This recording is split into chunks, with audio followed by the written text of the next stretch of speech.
Bisa depan. Kita nyanyikan satu lagu semangat. Hari ini kalian akan jadikan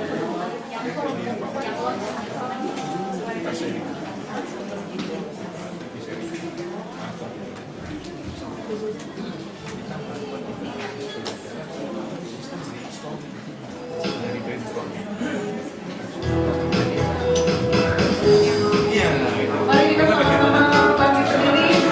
Hargai kepada depan mas. Hari ini kalian paling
kami akan buka dalam 2 termin.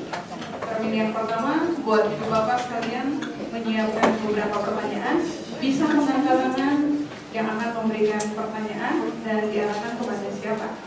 Berapa pertanyaan lebih to the point. Kemudian di lembaran ibu bapak mungkin tadi diberikan tuh ada selembaran kertas.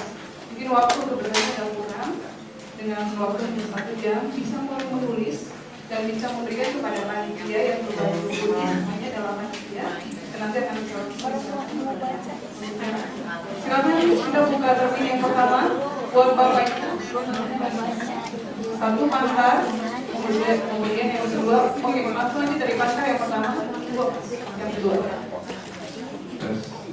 Terima kasih buat Putri dan Ibu ya. Saya Pantar. Ya. Ada 2 pertanyaan.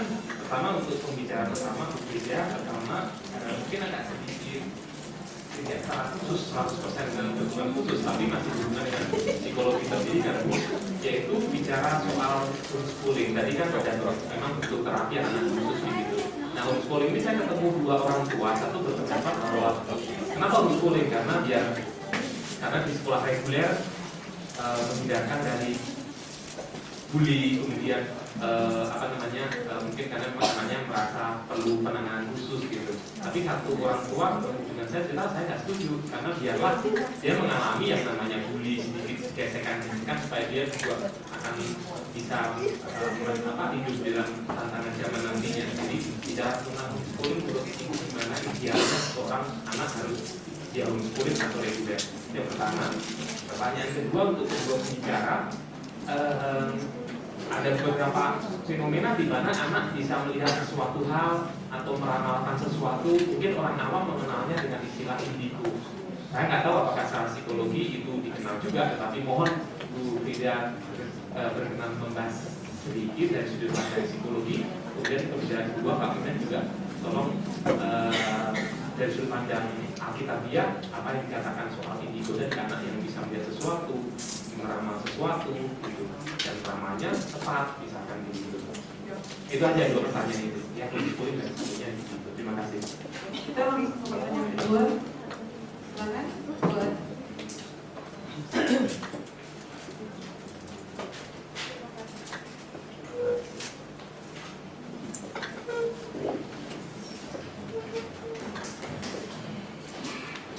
terima kasih. Pertanyaan saya untuk nama saya Imelda, saya seorang guru. Pertanyaan saya yang pertama untuk Ibu Frida, kira-kira Ibu pekerjaan atau kegiatan apa yang bisa diberikan kepada anak yang terdeteksi terlambat bahwa dia mengidap autis? Kira-kira kegiatannya seperti apa gitu? Misalkan saya menemui kasus anak ini sudah 20 tahun dan kemudian saya baru mengetahui ternyata karakteristiknya ini mendekati autis. Seperti itu Bu, jadi ada beberapa kebiasaan yang karakteristiknya sama dengan yang Ibu sebutkan tadi. Pertanyaan saya yang kedua kepada Bapak Pendeta, begini Pak, saya masih kurang paham kira-kira bagaimana mengajarkan anak mengenai kasih Allah itu secara konkret apabila kita berada di tengah-tengah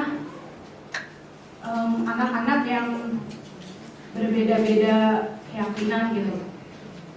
Bagaimana konkretnya saya masih kurang mengerti. Demikian pertanyaan saya, terima kasih. selanjutnya pertanyaan ketiga dari sebelah ya.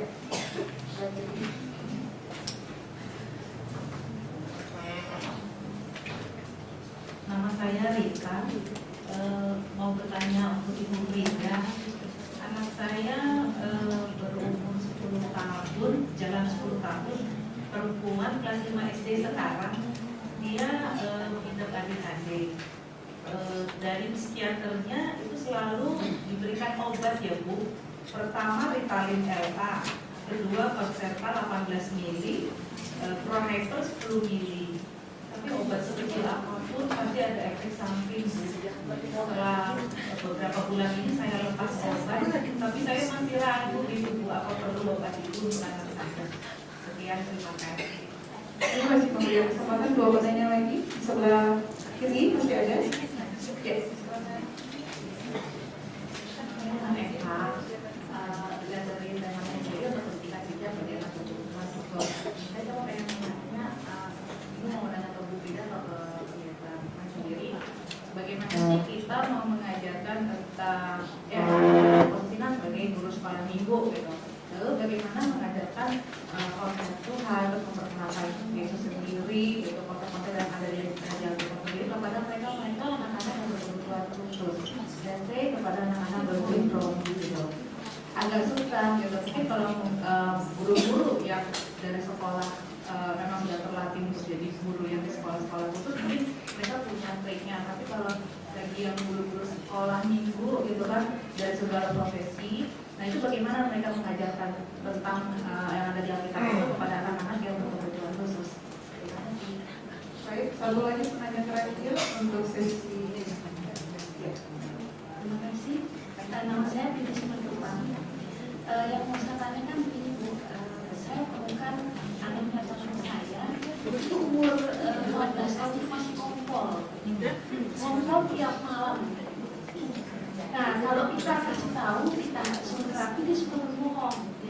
dapat di ini. Sepertinya anak ini agak sulit ya bekerja sama.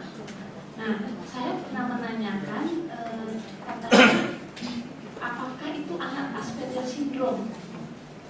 Mungkin terkait dengan dia kurang bisa mengontrol.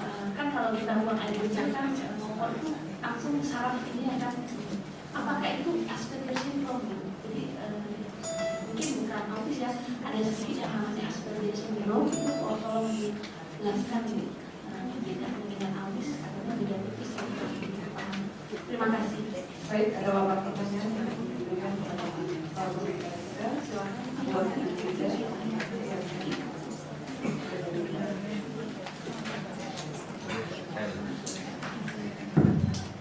Ya, terima kasih Bapak Ibu sekalian. Pertanyaan hampir sama juga dengan beberapa orang tua yang sudah mendekati saya.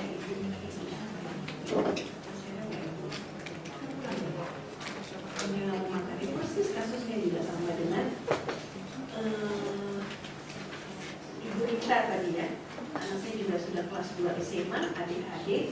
Kemudian Dr. Wijo juga diberikan obat, kemudian diberhentikan dan tadi kita diskusi tentang karirnya ke depan ya. Jadi dari Pak Patar dulu deh ya, Patar ya, pakai N ya. Saya Patar sih Patar.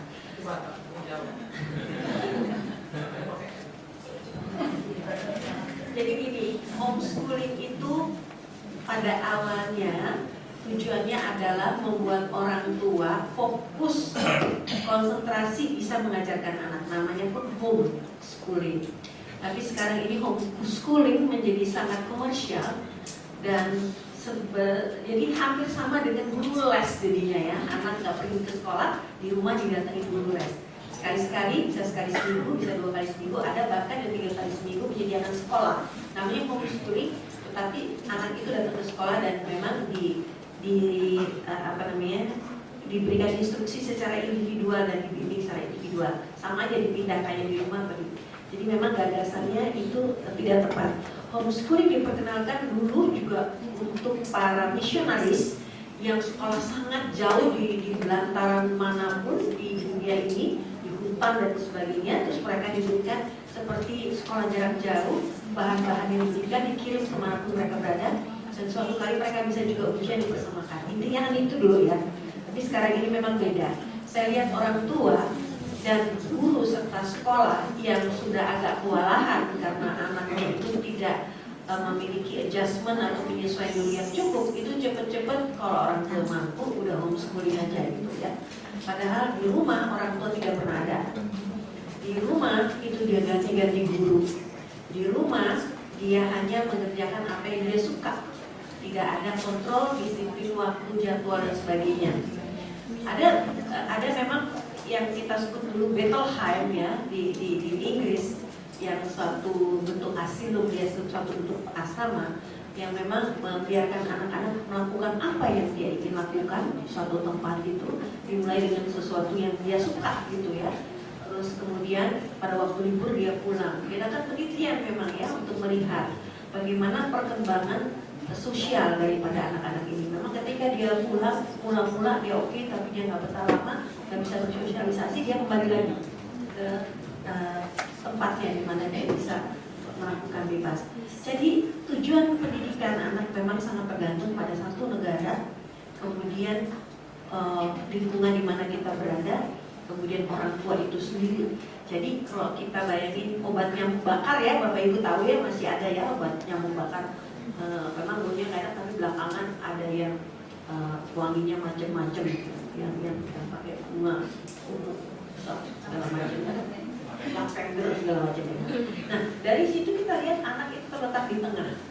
Dan ketika di lingkungannya, orang tuanya, keluarga besarnya, terus rata-rata di daerahnya dia tinggal, kemudian negaranya seperti apa, itu sangat berperan terhadap penentuan tujuan pendidikan apa.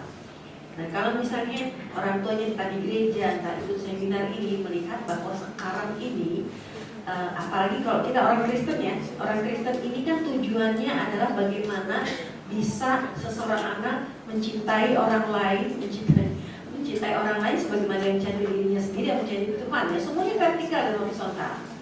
Tidak ada kehidupan yang hanya salah satu gitu ya, harus ada dua. Jadi homeschooling bisa berjalan dengan baik atau cocok bagi anak yang betul-betul memang tidak bisa di handle di sekolah. Kemudian anak sendiri merasa sangat tersiksa di sekolah, dan kemudian bentuk pendekatan instructional design-nya memang harus dilakukan oleh ahli atau secara khusus orang tuanya yang mengenalnya, yang bisa handle, dan itu memang bisa dilakukan di rumah misalnya gitu. Tapi sekarang jangan sedikit aja anak dibullying di sekolah, terus kemudian orang tuanya kasihan dan merasa tidak setuju, anak ditarik di rumah. Ya, kita harus melihat aspek-aspek lain dalam pendidikan. Seperti tadi betul yang dikatakan memang ya, anak itu cepat atau lambat dia di luar rumah itu banyak virus gitu ya. Jadi kalau kita protect dia di dalam rumah seolah-olah jauh dari virus, kita berpikir bahwa dia selamanya akan bebas dari virus. Dia tetap harus keluar rumah kan, cepat atau lambat. Demikian juga orang tua tidak selalu ada di situ, dan dia juga harus keluar, dia pergi ke mall juga, dia pergi beli buku juga, dia pergi keluar juga, dan di situ juga akan ada gesekan-gesekan, terutama kalau dia sudah remaja nggak mungkin kita tahan di rumah ya. Jadi kita sebagai orang tua dan pendidik itu harus tahu kapan anak itu harus homeschooling. Jadi misalnya autisnya sudah sangat parah, misalnya ya tidak ada terapi sama sekali, belum dimulai dengan terapi, itu memang lebih sulit. Jadi homeschooling itu diberikan dengan terapi dan pendidikan yang akademis sedikit, dan kalau dia siap untuk masuk dengan orang lain, masuk ke sekolah umum, masukkan ke sekolah umum. Ya, jadi itu ada kaskade di sini 3. Makin ke bawah, makin dia bercampur dengan orang lain, makin dia ke atas dia kayak di asrama kan. Ya, ada yang juga menganggap itu kayak dibuang anaknya di sana, seolah-olah lingkungan tidak bisa lagi membimbing dan membina dia. Nah, untuk indigo, saya sendiri kan ada 2 buku saya lebih banyak hari ini saya bawa buku saya. Saya ada 2 buku, psikologi dan pendidikan anak dan khusus jilid 1 dan 2. Jadi ada kira-kira 18 chapter. Salah satu chapternya tentang anak indigo. Ya, jadi anak-anak tadi yang disebut tadi banyak ya, satu chapter itu satu anak tentang tunanetra dan sebagainya. Terus anak jalanan juga ada, anak yang tidak beruntung atau anak jalanan juga ada, termasuk anak indigo. Terus kemudian orang tua berkebutuhan khusus dan pendidikan di Indonesia gitu ya. Nah, memang anak indigo ini masih sangat asing dan seringkali tidak pernah dimengerti oleh lingkungan. Jadi sudah ada grup-grup, sudah ada kelompok-kelompok, sudah ada psikiater yang bisa membantu mereka kalau memang jelas kita bisa indikasikan anak ini indigo. Anak indigo bisa diukur secara objektif dengan menggunakan satu alat ukur. Dimana kalau dia tangannya ada satu mesin ya, kita juga pernah mencoba itu sendiri. Kalau grup waktu itu lagi pendidikan dengan mahasiswa sarjana kami, kita bayarnya lebih murah daripada pergi sendiri. Indigo itu punya aura biru. Indigo itu kan biru, warnanya biru. Indigo itu warna sebenarnya, warna biru hampir kayak begitu ya, hampir kayak begitu biru. Jadi kalau cakranya dia di potret itu memang dia biru. Dia betul indigo itu. Dan anak-anak indigo biasanya cerdas karena dia futuristik sifatnya. Betul. Tapi anak-anak yang mengalami itu sejak kecil tidak dibimbing itu sangat penuh ketakutan karena mengerikan selalu melihat apa yang di depan, dan seringkali orang tidak percaya, bilang dia pembohong, dan dia sering hidup sendiri. Sangat tidak enak hidup anak indigo. Jadi kalau memang deteksi lebih awal, dia bisa dibimbing, jadi bisa ada komunitas dengan sama-sama indigo sambil menceritakan apa yang terjadi, perasaannya seperti apa, mereka bisa diakomodasi, mereka bisa didampingi ya. Ibu Imelda, ini tentang kegiatan yang diberikan tadi dibilang terlambat. Saya sih heran kalau baru umur 20 tahun baru dideteksi. Mungkin ibu nggak begitu mengerti kali ya apa yang disebut autis gitu ya, atau apa yang disebut mendekati ya. Tadi saya sudah ceritakan, ini mungkin jawaban juga untuk Ibu Tini tadi ya, Ibu Tini Simatupang ya. Jadi saya katakan tadi kan autis itu semacam spektrum. Makanya disebutnya ASD, Autism Spectrum Disorder. Jadi dia spektrum itu kayak pelangi, dia ada gradasi. Gradasi daripada yang paling berat yang disebut autistik sampai tadi di ujung Asperger, gitu tadi ya. Nah tadi ibu datang terlambat ya, nggak ada ya waktu saya ceritain. Ada ya, tapi nggak jelas ya. Apa bedanya tadi kan? Tadi saya katakan bahwa anak yang autistik itu punya 3 sifat. 1, keterbatasan bahasa komunikasi.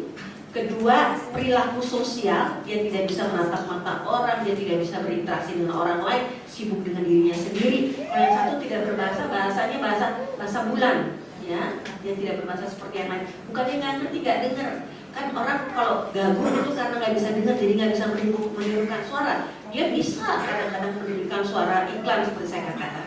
Yang kedua, perilaku sosial interaksi tidak terjadi. Yang ketiga, ada perilaku stereotipi yang berulang-ulang yang sering dia lakukan, ya.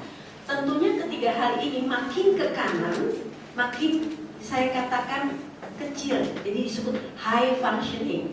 Makin ke kiri, makin banyak perilaku ini tampil, makin dia disebut low functioning, gitu. Jadi tentunya kita bisa bayangkan anak-anak di sini beda-beda pendekatannya, ya. Itu sangat tergantung pertama deteksi dini. Artinya makin cepat dideteksi, makin cepat kita bisa melakukan intervensi dan terapi, ya. Kemudian kedua, kita bisa menemukan metode yang cocok buat anak. Dan kemudian ketiga, penempatan yang benar dalam pendidikan. Saya tahu sekarang trennya adalah minta maaf sama Tuhan sama profesi, ya. Profesi yang dengan mudah mengatakan anak autis sejak umur 2 tahun dan tidak memberikan alternatif pada orang tua. So what gitu loh, ya. Tidak tahu mesti pergi kemana, mau di terapi kemana. Terus anak ini berarti seumur hidup nggak bisa sekolah gitu. Jadi hanya menetapkan diagnosa, kemudian tidak bisa melakukan follow up-nya apa. Ya, itu sangat menyedihkan. Jadi Bapak Ibu sekalian, kita bisa tahu, kita belajar kalau mengenai anak kebutuhan khusus ini, Ibu harus belajar psikologi perkembangan dan Bapak psikologi perkembangan. Artinya kapan kita lihat anak ini seperti tadi. Contoh sederhana yang saya tanya Bapak Ibu sekalian, tahu nggak sih perkembangan bicara mulai kapan seperti apa? Tahu nggak sih perkembangan motorik seperti apa? Diawali memang anak autis kadang-kadang tidak tengkurap dulu, tidak ngerayap dulu, dia langsung duduk langsung jalan, misalnya seperti itu. Jadi ada ciri-ciri khas, ya. Anak yang kelihatannya matanya nggak apa-apa, tapi kok ternyata nggak bergerak, diem aja, ternyata dia blind. Jangan sampai 20 tahun gitu loh, baru tahu, kan impossible ya, kayaknya ya. Kemana orang tuanya gitu ya. Saya juga nggak tahu, mungkin ini case ya, kasus ya. Jadi kalau misalnya sampai umur 20 tahun mendekati autis, kok aneh. Jangan-jangan ini tadinya nggak autis, tapi karena nggak punya teman, sibuk sendiri, main gadget, jadi autis, gitu ya. Kan itu kan lirikannya remaja orang sekarang. Kalau udah nggak diajak ngomong nggak dengar, ada orang lain dia nggak pusing, sibuk dengan bebeknya, tapi bilang itu autis kali ya. Kebanyakan gitu. Jadi lingkungan membuat dia menjadi punya perilaku seperti autis atau mendekati autis. Jadi kita harus bedakan apakah dia genetika, apakah acquired diperoleh, atau social environment yang membuat mereka menjadi perilakunya menurun. Dari tadinya bisa bersosialisasi, bisa ngomong, bisa menurun. Itu ada yang kalau secara genetik dan penyakit atau disease disebut progresif. Misalnya penyakit mata itu ada yang progresif. Tadinya memang masih bisa melihat 70%, tapi semacam retinoblastoma, ada beberapa macam lagi retinopati ya, semuanya berkaitan dengan retina, itu bisa menurun pada waktunya. Jadi bukan yang sudah blind dari lahir, tapi dia memiliki semua kelopak, memiliki biji mata, memiliki retina, tapi karena ada penyakit tekanan yang sangat besar pada biji mata, makin besar dewasa dan otak itu penekanannya tambah besar, dia bisa lama-lama buta. Nah tentunya kita harus tahu sehingga anak step by step juga harus belajar menggunakan sense yang lain. Karena mereka yang buta total dari awal sudah sangat peka terhadap memori dan auditif. Jadi dia membaca lingkungan melalui perasaan, penciuman, pendengaran, dan untuk itu dia mengembangkan konsep. Tapi kita tahu itu tetap terbatas. Termasuk kalau kita bilang bintang kecil katanya, ya kan? Nggak tahu sebetulnya gimana. Gajah. Nah tergantung kita menggambarkan gajah seperti apa. Kalau gajah beneran, di mana dia bisa pegang kaki, oh kayak pilar gede gitu, nggak kurang. Tapi kemudian dia pegang ekornya, loh kok kayak ular kecil gitu ya. Terus bagaimana pegang belalang? Itu kan persepsi yang sangat berbeda dan global. Nah itu konsep pendekatan juga akan berbeda. Jadi dia harus kenal gajah-gajah kecil dulu, menjelaskan semua bagian sehingga dia bisa bayangkan, dan memang ternyata gajah nggak sekecil yang dia bisa pegang gitu kan. Jadi konsep itu akan berkembang sesuai dengan bagaimana lingkungan memperkenalkannya. Jadi kalau dibilang mendekati autis terus deteksinya terlambat, ini saya perlu informasi lebih banyak untuk mengenali apa sih yang terjadi selama 20 tahun gitu ya. Awalnya seperti apa sih dan sekarang dia sekolah atau tidak ya. Nah, saya pikir kalau keyakinan itu beda, itu maksudnya bukan keyakinan agamanya beda tadi ya, mengenal Tuhannya tadi ya. Ini dalam pemahaman. Jadi kalau saya boleh bilang itu ada juga pertanyaan saya pikir dari Ibu Imelda sama tadi tentang Ibu Eva juga ya, tentang konsep Tuhan. Saya pikir pertama kali dari kecil kalau kita sekolah minggu, konsep Tuhan itu oleh anak-anak dari lingkungannya. Bapak yang baik, ya lihat bapaknya baik apa enggak gitu kan ya. Tuhan Yesus itu siapa sih, itu gambarnya, seperti saya bilang itu gambar. Siapa itu Tuhan Yesus? Sekarang itu ada banyak buku yang sangat menarik yang bisa bunyi, yang bisa diraba tentang kehidupan Tuhan Yesus dari balita, dari baduta, dari bawah 1 juga ya, maksudnya bawah 1 tahun, bawah 2 tahun, bawah 3 tahun, anak-anak sudah dibawa ke sekolah. Tinggal bagaimana kita memberdayakan, melatih, menseminarkan, menceramahkan, menyiapkan guru-guru sekolah minggu untuk mengajar sesuai usia. Kan itu cirinya. Kita mesti tahu anak ini perkembangan kognitif konsepnya baru sampai di mana. Kemudian bagaimana perkembangan fisiknya. Perlu nggak anak umur 2 tahun disediain kursi kayak ceramah gini kan? Percuma, mendingan lepas aja, kasih dia karpet atau kasih dia tikar, mau tidur kayak belajarnya, mau oleng-oleng gini kayak mau mana kayak. Nah itu yang kita mesti tahu gitu ya. Jadi saya pikir pengenalan itu dari pengenalan siapa dirinya, dia dicintai atau tidak, itu berkembang menjadi bagaimana mengenali kasih yang lebih jauh melalui kasih orang-orang di sekitar dia. Kemudian tadi ya kembali mengenai ADHD ya Ibu Rita. Tadi itu pembahasan dengan Ibu yang terus lupa, mungkin dia sebelumnya lupa. Karena yang berada dia yang tadi Ibu sebelum kita ya. Tapi saya yang bilang ya, dia bisa mungkin bersaksi juga, dia memang bingung. Jadi dia sudah pindahkan anaknya juga udah kedua sekolah karena tidak bisa diterima dan dia cenderung dibully karena nggak bisa diem dan mungkin suka isengin orang gitu ya. Obat memang menjadi kendala. Pada awalnya kalau anak itu sampai mengganggu konsentrasi dia sendiri sambil dia capek dan dia sebenarnya tidak happy. Kita bisa tahu anak-anak adik-adik sering kali tidak happy. Kita dengan mudah melihat ini anak happy atau tidak. Duduk aja, ngobrol aja 10 menit dengan seorang anak. Kita akan tahu anak ini datang dengan kebahagiaan atau tidak. Dia happy or not. Anak ADHD mayoritas tidak happy karena dia nggak bisa mengendalikan dirinya. Jadi satu-satunya salah satu yang membuat dia bahagia adalah mengajarkan dia keterampilan mengendalikan diri. Dan itu bisa dipelajari. Itu skill yang bisa dilatih. Ya, believe it or not, bukan turunan dari semuanya nggak bisa diapa-apain. Nggak ada menurut saya semua yang segala sesuatu turunan dari semuanya nggak ada. Saya pikir Tuhan percayakan kita begitu banyak ya koin yang tergantung kita mau kubur di tanah atau 5 menjadi 10, 10 menjadi 20 itu kita kembangkan. Tapi memang obat itu harus kita perhatikan. Pertama memang dia untuk alat mengendalikan perilaku. Ketika anak itu menjadi bengong, kalem tapi bengong kosong itu kita lihat pengaruh obat jelek sekali. Ya, mendingan kalau buat kita ya coba dia punya orang tua punya anaknya, mendingan anak haor atau orang Batak haor sedikit daripada kalau dia sakit dia bengong begini lemah tidak berdaya, nggak kasihan kan? Aduh rasanya dia begitu biasanya gembira, nggak bisa diem, kok tiba-tiba lemah gitu, jadi kita khawatir kan? Nah anak ADHD juga begitu.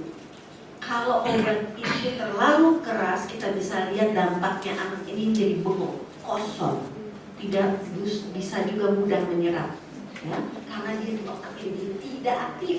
Tadi yang saya bilang, memang kita harus mengurangi percikan api karena korsleting tadi. tapi bukan berarti mematikan sama sekali artinya, gitu loh. Ya, karena untuk belajar tetap harus ada rangsangan-rangsangan. Jadi kalau saya nggak tahu, kerjanya otak kan itu memancar-mancar ya, itu artinya dia sedang bekerja menyerap. Dia akan mencari mana yang gabungan-gabungan informasi sama kumpul ya. Ketika diulang, dia menjadi tersimpan dengan baik, dibalut oleh mielin-mielin yang akan menyimpan dia sebagai memori bank data di otak. Jadi itu perlu ya, seperti percikan, tapi bukan yang korsleting yang bikin alirannya jadi keriting, jadi nggak nyampe informasinya. Tapi justru dia aktif bergerak mencari di mana ya saya pernah dapat informasi ini ya, dia akan menggabung dengan informasi lain. Oleh karena itu memang kita tetap kalau guru tuh mengajarkan intinya begitu.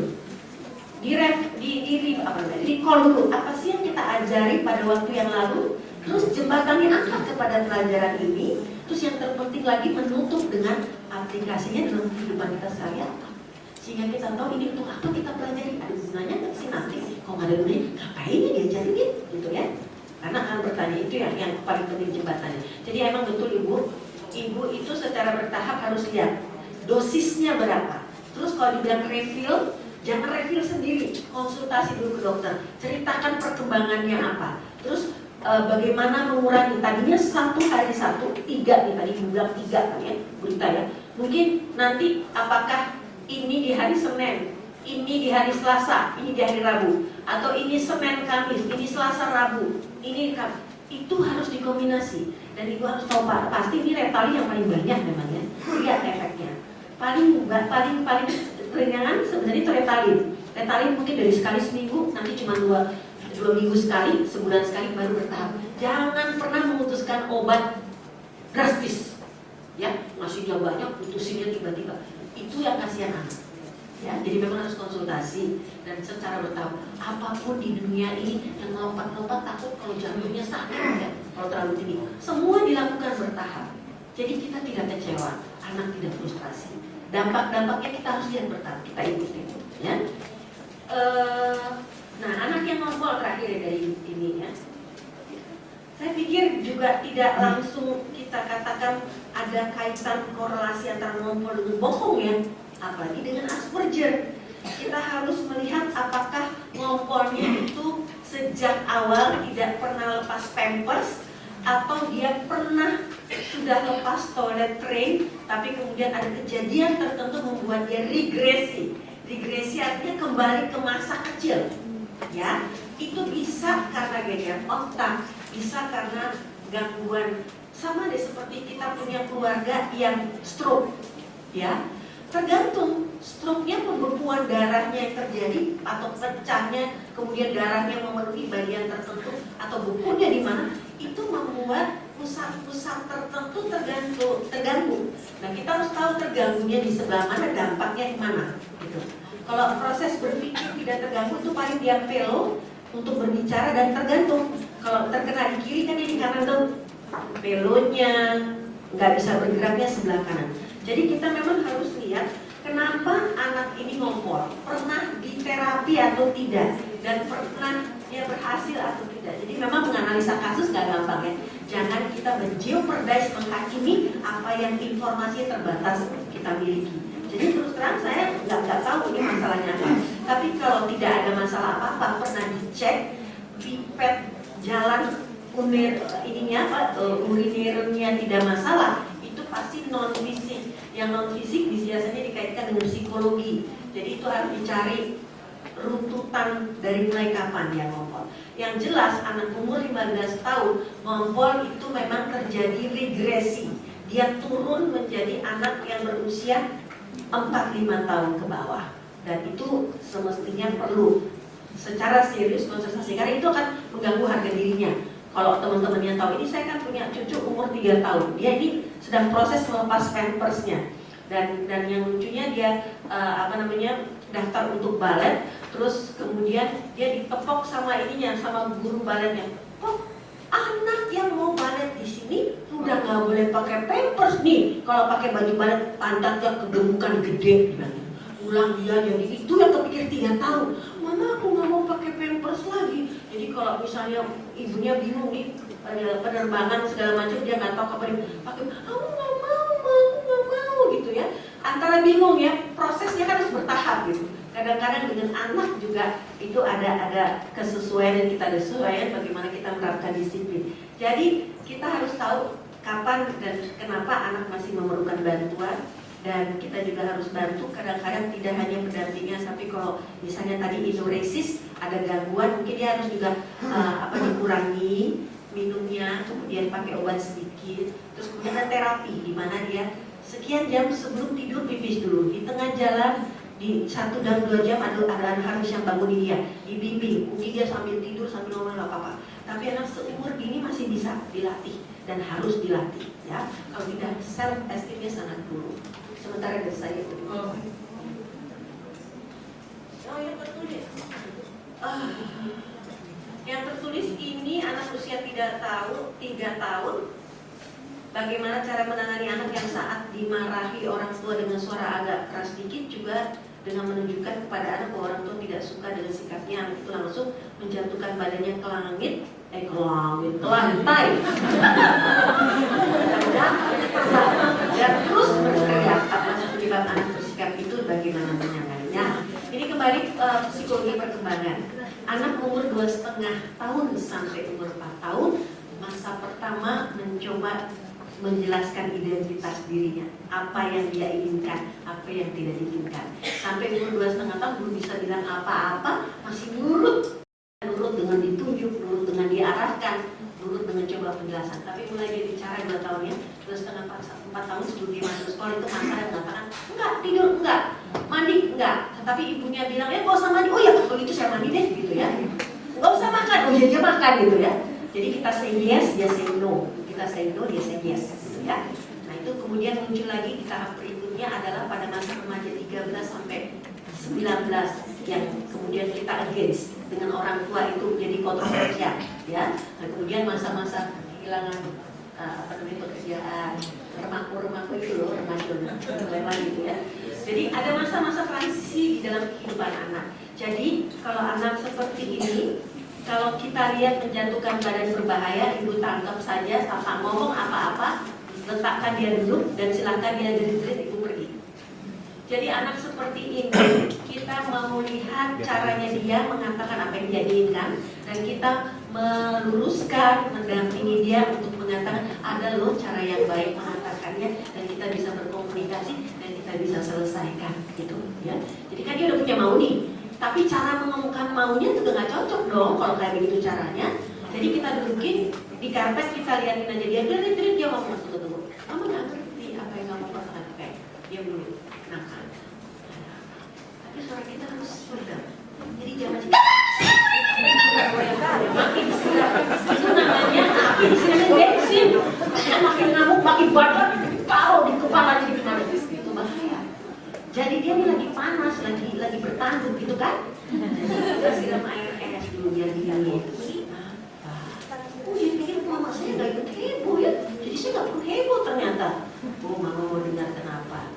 Iya begini. Tunggu, jangan gitu ngomongnya, mama nggak tidak. Coba perhatikan kamu. Mau ini apa? Ini tuh apa gitu ya? Itu belajar kita meredakan anak, mengenali emosi dan juga meningkatkan keterampilan berkomunikasi. Itu penting banget. Jadi kita yang harus konsisten. Tapi kadang-kadang orang tua kan sibuk ya. Orang tua mau cepat, anaknya nggak marah, nggak nangis, udah kasih aja apa yang dia minta, kata bapaknya gitu ya. Apa yang tahu ya kasih aja lah. Dia cuma minta es pilok sedikit ke dokter bagi kita.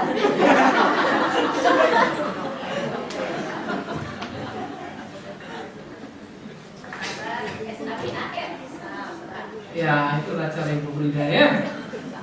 Saudara, saya akan bicara dari indigo dulu. Ada problem yang agak serius memang di problem kita.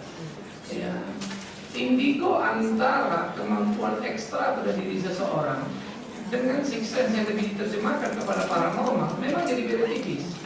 Oleh karena itu, banyak yang sudah menarik masalah indigo ke parapsikologi, bukan lagi karena psikologi. Nah, kalau parapsikologi itu kan istilah para seperti psikologi, tapi bukan. Justru klub-klub ini yang paling banyak di radio. Dengar ngomong, wah ini saya merasakan aura kamu tinggi. Nah itu beda yang dengan disebut Ibu Frida di tes tadi. Iya. Jadi sebetulnya sedang bermain dengan ini. Nah ini yang kita takutkan begitu. Tetapi indigo dalam kemampuan ekstra, semua kan Tuhan berikan kepada kita ya. Hal-hal yang luar biasa itu berkat Tuhan yang mesti diterjemahkan. Karena manusia adalah gambar dan rupa Allah. Ini dulu basisnya. Karena itu jangan heran kalau manusia bisa mampu banyak hal, karena dia gambar dan rupa Allah. Pemazmur mengatakan, mengapa engkau menciptakan manusia hampir seperti Allah? Karena itu manusia bisa menginjak bulan. Jangan kaget manusia sampai ke bulan. Yang kaget adalah kita. Boro-boro ke bulan, ke mobil aja belum nyampe. Bisa ngerti maksud saya? Karena itu kita mesti merangsang. Itu sebab jangan menghina diri dengan potensi yang ada, tapi jangan kebablasan. Alkitab memberi bahasa, iblis pun bisa seperti malaikat terang. Maka mungkin istilah ilmu putih, ilmu hitam, paranormal. Paranormal kan penghalusan dari dukun. Begitu ya, dengan modern style sekarang. Sehingga apa yang ditanyakan oleh Pater tadi memang menjadi penting. Orang tua memahami dulu apa itu indigo, ya, sehingga tidak kejebak ke sana lalu bawa anak ke tempat yang salah. Ya, jadi psikologi dengan parapsikologi dua hal yang berbeda. Ya, saya sering dengar radio juga ada orang apa itu kalau hidup atau apalah begitu. Orang itu kan punya begini, bisa dibangkit begini. Sebetulnya memang iya, itu kan pelajaran umum. Anak ini sebenarnya bakat ini kalau diasah di situ dia jago kan. Tetapi ada satu hal yang mesti diingat, hidup orang bukan satu sisi, holistik. Nah semua aspek mesti diberikan kepada dia. Nah oleh karena itu indigo perlu pengenalan awal. Karena yang dimaksud dengan futuristik pun harus dipahami begini. Ada banyak orang-orang yang bisa mampu melihat jauh ke depan. Seperti orang yang bisa menjual air aqua atau air putih dulu di luar sana. Bagi saya itu orang-orang yang ekstra. Oh, air putih dijual laku ya. Aqua itu pernah lebih mahal daripada bensin. Sekarang aqua 1 liter berapa? 4.000-an. Ya, bensin 6.000. Ya, sedikit lebih murah dari bensin sekarang. Tapi dulu pernah lebih mahal dari bensin. Dan kita bilang ya. Lalu orang membuat teh botol, teh di dalam botol. Orang-orang kreatif seperti ini, kalau mau dideteksi, ada aja ini. Kita kalau ngomong sama orang, cuma kita nggak tahu kalau istilah indigo itu kan cuma dikembangkan. Tapi sebetulnya bakat itu secara laten, alatnya itu ada pada tiap orang. Yang unik-unik begitu. Yang kalau digali bisa ditumbuhkan. Maka orang-orang seperti ini yang disebut istilah futuristik melihat ke depan, mengerjakan yang orang lain nggak kepikiran. Kalau bisa di-maintain ini luar biasa. Nah, tingkatnya tinggal sejauh mana? Kan gitu ya. Lalu dia diarahkan kemana? Jadi memang indigo akan menjadi debatable yang menarik. Karena kalau sudah larinya ke parapsikologi, ya memang Alkitab sudah nggak bisa lagi. Ya, kita nggak ke arah sana, begitu ya. Tapi kalau di psikologi itu kan beda. Maka kalau ke Fuamia, kamu pergi ke kuil apa namanya, ke pekong-pekong, kamu akan gini-gini, besok nomor 5 keluar, jangan bilang indigo juga itu kan ya, pasal nomor buntut kan. Wah ini indigo nih, apa birunya bagus banget begitu ya. Istilah biru itu kan memang dipakai ke film pun kan begitu ya, blue film gitu ya. Jadi ini istilah biru itu memang menunjukkan satu yang ekstra. Kalau satu ekstra telanjang, ya ini supra begitu ya.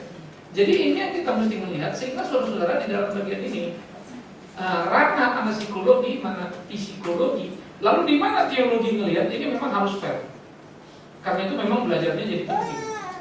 Ya, kalau nggak nanti kita bilang, oh ini salah, ini setan, memang harus hati-hati. Ranah mana? Kemampuan ekstra futuristik adalah talent. Ya, tetapi kalau sudah jadi paranormal, itu sudah jadi problem. Yang disebut sixth sense dan segala macam. Ini harus hati-hati ya. Di Amerika pun sekarang orang-orang kan dikembangin.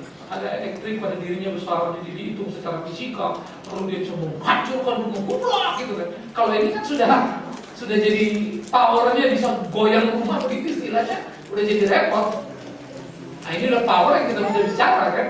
Tapi kalau futuristik itu bisa melihat dan merasakan sesuatu, dia bilang, ini bisa begini nih. Nah itu beda-beda, tipis. Jadi harus hati-hati dulu membedakan indigo dalam ranah psikologi dan yang disebut indigo dalam parapsikologi. Karena orang parapsikologi pakai istilah psikologi semua. Sehingga saya sekarang kalau melihat terjadi perampokan-perampokan, jadi kalau dengan saya radio, ini kurang ajar dengarkan. Dia ini tidak sedang bicara psikologi, dia ini sudah parapsikologi. Ini ada di psikologi, memang ada, kita juga tahu nangannya gimana. Yang awam kejebak semua. Jadi hati-hati ya, maka itu sering-sering konsultasi sama Ibu Frida ya. Yang kedua kemudian, bagaimana kemudian dengan mengajarkan kepada anak hal-hal yang lain gitu ya. Saudara-saudara, sebelum saya spesifik dulu kepada ngajar firman Tuhan, Alkitab itu luar biasa. Semua problem yang sekarang muncul yang kalian tanya kayak Ibu Frida, kenapa gini, kalau anak begini, apalagi tadi kan 20 tahun baru ketahuan gitu ya. Kadang-kadang kelewatan, ada gangguan jiwa dipasung gitu. Sampai sekarang ternyata masih kelewatan kan gitu kita bilang ya. Nah, oleh karena itu ada apa yang salah? Lalu orang selalu sibuk dengan urusan bagaimana penanganan. Karena tentunya terjadi pengkhianatan pada perintah Tuhan. Tuhan mengatakan kepada orang Israel ketika orang Israel keluar dari Mesir diberi hukum Taurat. Tuhan mengatakan begini di dalam Ulangan pasal 6. Ajarkanlah kepada anakmu berulang kali aku Tuhan Allahmu ketika kamu duduk jalan dan seterusnya. Ya, every time, everywhere about God. Ya, oleh karena itu saudara, bagaimana kita diajarkan melakukan itu setiap saat, setiap waktu ya, di mana saja untuk mengajarkan itu. Maka tidak ada orang tua yang boleh lepas dari tugas guru minimum 0 sampai 5. Anak-anak Israel 0 sampai 5 itu belajar di rumah. Karena itu orang tua yang jadi guru pasti tahu persis anak ini lebih kurangnya apa, kebiasaannya apa. Nggak mungkin dia shock di kemudian hari. Kalau yang shock di kemudian hari, maafkan saya, Anda sudah fail sebagai orang tua. Karena itu perbaiki diri. Dengan cara apa? Belajar sebanyak-banyaknya, kejar kegagalan kita sampai kita hilang waktu itu untuk memperbaiki. Ya, itu sebab orang Israel 0 sampai 5 mereka ajar.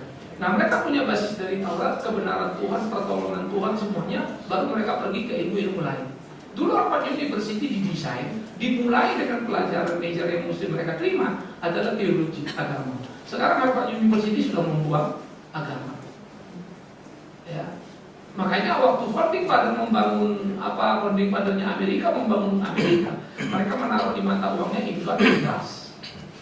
Itu adalah semangat orang Puritan, bagaimana hidup memuliakan Tuhan dalam seluruh aspek kehidupan. Nah, ini yang hilang semuanya. Terus kemudian berdasar mengalami liberalisme yang sangat menakutkan.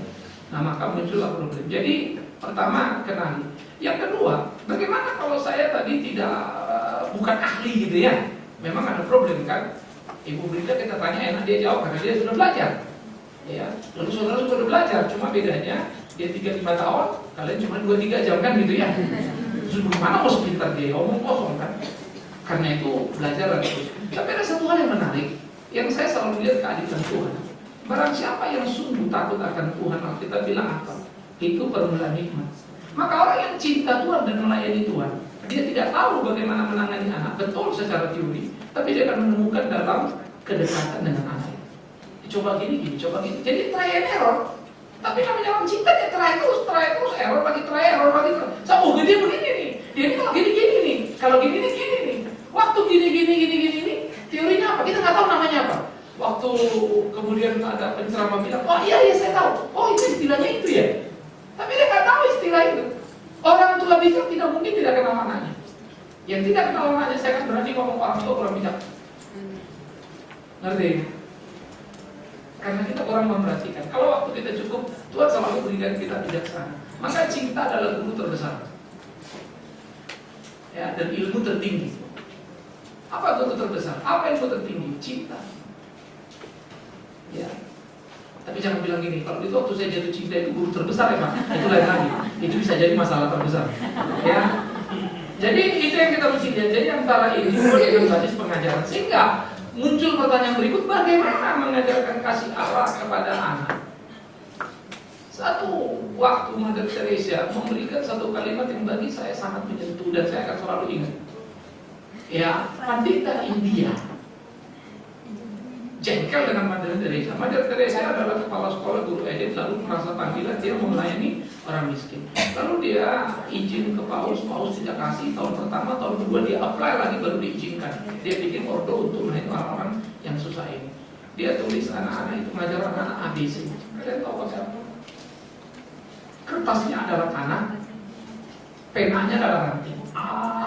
Dia penghapusnya kakinya. B, penghapusnya kakinya. Anak-anak belajar A, B, dan seterusnya. Itu sebab siapa bilang, kalau kamu nggak ada uang, kamu nggak bisa menolong orang. Omong kosong.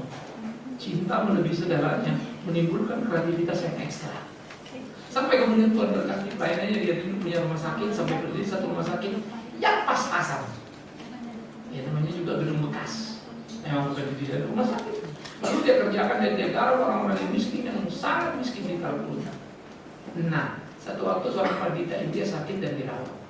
Lalu pendeta ini tanya Mother Teresa, kenapa kau tolong aku? Padahal kami benci padamu dan kami pernah coba membunuhmu karena kami menganggap engkau sedang melakukan kristenisasi. Ya. Itulah sesungguhnya. Tapi kenapa kamu care?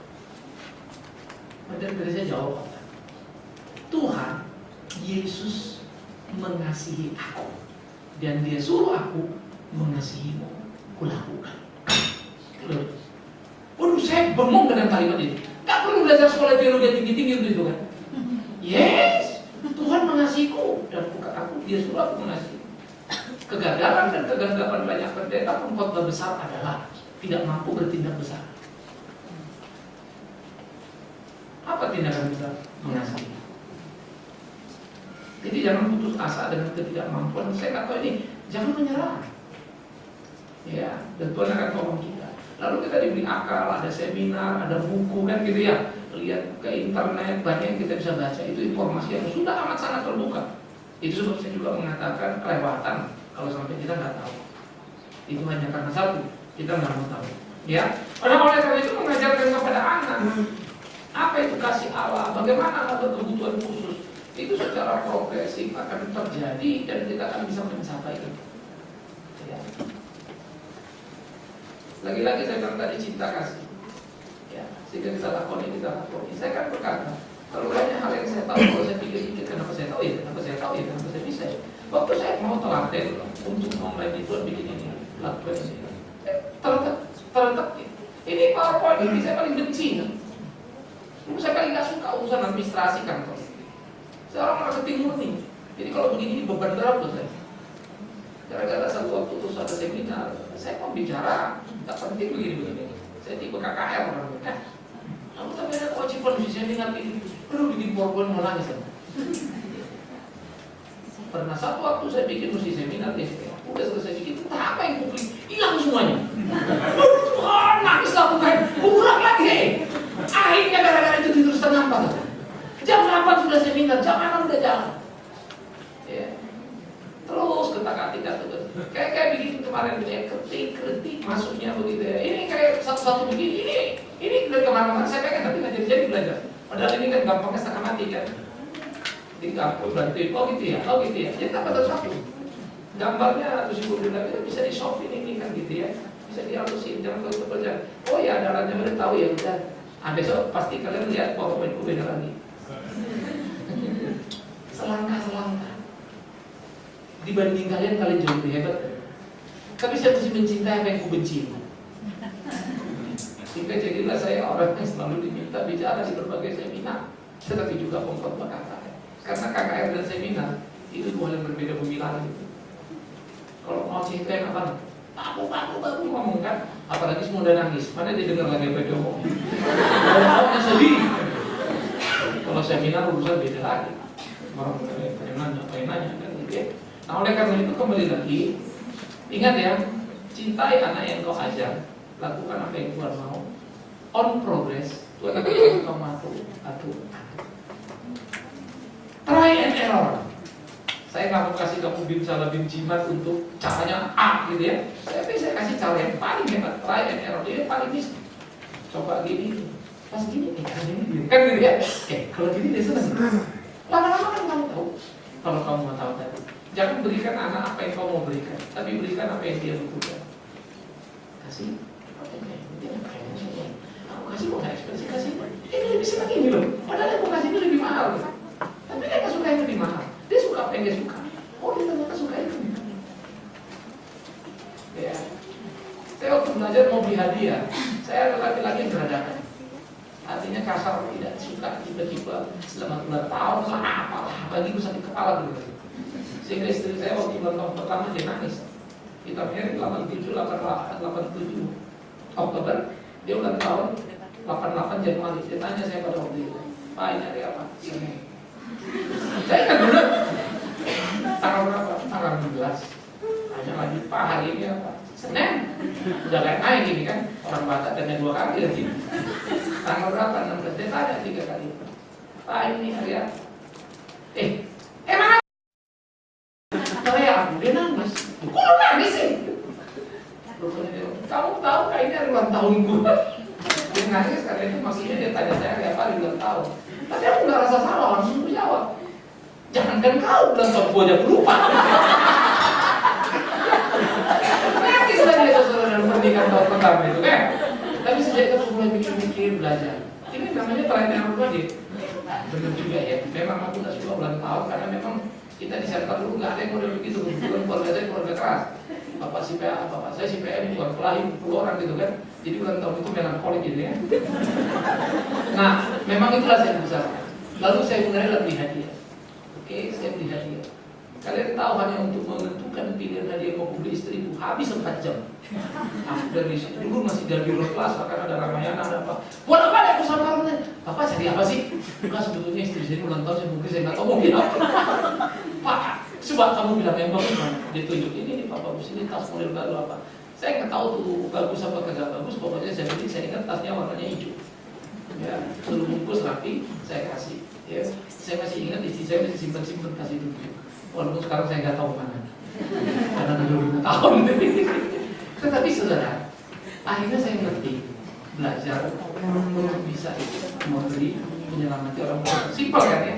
Tapi itu normal kan? Itu bukan tipe dulu. Tapi kalau mau belajar bisa. Ya, jadi guru yang paling baik adalah kepekaan kalian dengan suatu tidak tambah ilmu, hadir tambah ilmu, tambah ilmu. Wah, kalau itu kamu sudah punya cinta dan punya knowledge dan cinta adalah perkawinan yang luar biasa. Barang siapa yang mampu menikahkan cinta dan pengetahuan di dalam benak hidupnya, dia itu akan jadi berkat besar. Ya, jadi itulah cara kita mengajar anak. Oke, thank you. Baik, masih ada 10 menit. 2 pertanyaan lagi. Kami beri kesempatan buat masuk dari Elsabat. Kemudian Tuh depan ibu depan. gimana ya? Ya udah 3 pas ibu Ya, pas sekarang sama satu lah bapak. sudah. Oke, dari Mas Bani silakan. Dibantu yang lain. Sebentar. Dibantu. Bawah. Terima kasih.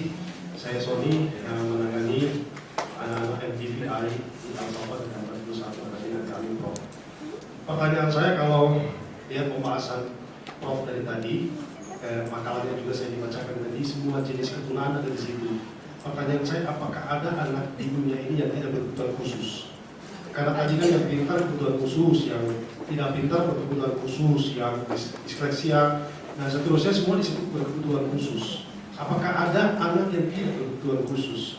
Kalaupun ada, indikasinya apa? Mungkin Profesor bilang di luar daripada makalah saya. Maksud saya lebih spesifik apa anak yang tidak berkebutuhan khusus itu.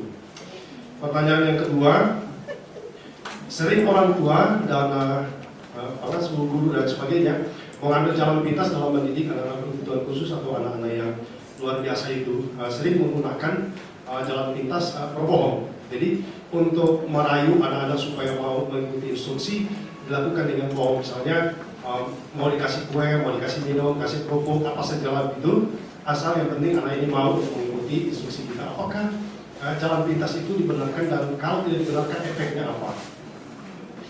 Yang ketiga, kesulitan kami terbesar Prof, bahwa anak-anak MDPI atau tunanetra ganda itu belum ada kurikulum yang paten dari pemerintah. Bisakah Prof mulainya, khususnya di kalangan gereja mungkin, bisa melahirkan kurikulum yang MDPI itu karena kita sangat mengalami kesulitan dengan kompleksnya persoalan yang kita alami di lapangan. Yang terakhir kepada Pak Pendeta, kalau tadi Pak Pendeta bilang ada kita semua ini masuk surga. Saya sebagai pembina di yayasan yang menangani anak-anak begitu tentu punya keyakinan masuk surga dan saya juga ingin anak-anakku masuk surga. Bagaimana mengkomunikasikan surga itu kepada anak yang nggak bisa dengar, nggak bisa ngomong, nggak bisa jalan, nggak ngerti apa-apa? Apakah mereka bisa masuk surga? Ini yang selalu menjadi pertanyaan. Bagaimana mengkomunikasikan itu kepada mereka? Dan terakhir kepada panitia, sekiranya bisa kegiatan seperti ini dilakukan secara bertahap ke depan, maksudnya materinya kalau bisa lebih spesifik. Misalnya tunanetra saja dibahas dan tunanetra ganda supaya tidak terlalu umum, sehingga kita punya penggalian soal spesifikasi itu jauh lebih matang. Makasih teman-teman. Terima kasih Pak Sony. Langsung pertanyaan kedua. Berharap lebih tidak boleh langsung masuk pada pertanyaannya. Silakan Bu. Nama saya Ica Mitraya. Yang mau saya tanyakan dulu kepada Bapak, bagaimana pendekatan secara psikolog yang kita berikan kepada anak yang ABK dan anak yang normal. Contohnya di keluarga saya punya anak 3. Yang pertama, kedua normal, yang ketiga mengalami ROP. Bagaimana caranya saya menjelaskan bahwa anak saya yang satu ini khusus? Jadi bagaimana yang 2 saudaranya bisa menerima? Yang kedua, tadi Ibu mengatakan perlunya pendidikan inklusif. Apakah yang dimaksud Ibu itu tadi penggabungan anak ABK dengan anak normal? Hasilnya bagaimana bisa mungkin anak ABK digabungkan dengan anak normal dalam satu pendidikan? Hasilnya nanti apa? Solusinya gimana gitu? Karena kita tahu anak ABK sudah tahu kekurangannya di mana, secara yang normal gimana. Terus kepada Bapak Pendeta, apakah ABK itu kutukan dari Tuhan? Karena saya pernah bayi saya bawa, terus ibu kan ditanya, Ibu udah bagi sana belum? Belum kasih minyak Secara kapan? medis memang karena dia ROP, karena prematur. Tapi jadi saya berpikir, apakah itu dosa? Anak yang mengalami tunggal itu semuanya, apakah dia dosa? Apa dia kutuk? Terima kasih. Ya, terima kasih untuk waktunya. Saya Rani. Ketika kami hadir di tempat ini, judulnya pendidikan bijak bagi anak berkebutuhan khusus kan. Jadi kami sebagai guru sekolah itu ingin tahu gimana sih baiknya di sekolah itu menangani anak kebutuhan khusus. Kalau saya terapis, saya terbeban sekali dengan anak-anak berkebutuhan khusus gitu loh. Seperti Bapak bilang bahwa kita semua mau masuk surga gitu kan. Dan saya juga rindu anak-anak saya masuk surga dengan mengenal akan Tuhan. Sebaiknya kami guru-guru sekolah itu harusnya ketika puji-pujian anak ini digabung atau kita buat kelas khusus, atau ketika firman Tuhan kita pisahkan gitu loh. Itu yang perlu kami pahami, dan kami juga maksudnya kalau bisa dalam hal ini terima kasih buat panitia peduli ya anak-anak kebutuhan khusus. Kalau bisa ini dilakukan dengan rutin gitu, karena kalau bukan gereja yang bergerak, kalau bukan gereja yang peduli, siapa lagi gitu kan? Karena mereka butuh tentang kebenaran firman Tuhan. Terus bagaimana sih tekniknya? Seperti yang Kak Rikon bilang bahwa mengenalkan tentang Tuhan itu seperti apa gitu. Kalau saya secara terapis mungkin saya saya gambar, anak ini kebanyakan visual gitu. Tapi kami yang awam harusnya bagaimana sih Bu? Gitu. Terima kasih. Terima kasih. Mungkin pertama saya ingin pertanyaan saya itu lebih sifatnya mengarah ke arah institusi. Tadi kan kita udah belajar bagaimana mengenali, bagaimana nama saya Peter. Jadi kita tadi udah belajar hari ini mengenai pengenalan, identifikasi, dan kemudian tadi Profesor juga menyebutkan intervensi, bentuk-bentuk intervensi ya secara umum. Nah dari situ saya melihat itu semuanya mengarah kepada akses kepada pelayanan, akses kepada servis. Nah berhubung Profesor kan di UI dan saya pikir UI kan semacam lembaga kuasi pemerintah ya. Ada nggak upaya-upaya yang dilakukan oleh kawan-kawan di lembaga akademik untuk kemudian mempengaruhi negara? Karena tadi Profesor juga bilang bahwa negara tidak punya peran di sini. Karena kembali lagi ini adalah anak-anak kita yang akan menggantikan kita nanti beberapa puluh tahun ke depan. Kalau memang kualitasnya jeblok ya negara kita nanti mau bawa kemana gitu. Jadi itu pertanyaannya Prof. Karena belum lagi misalnya keluarga. Keluarga juga dalam hal ini kan butuh pengenalan dan juga butuh kerjasama. Institusi sekolah juga. Saya masih skeptis terus terang kepada sekolah-sekolah kita. Ngomongnya inklusif, tapi terus terang kenyataannya yang terjadi adalah diskriminasi. Anak-anak ini bukannya tambah baik, tetapi malah dipojokkan atau dibully malah. Bahkan ada yang sampai pindah sekolah beberapa kali.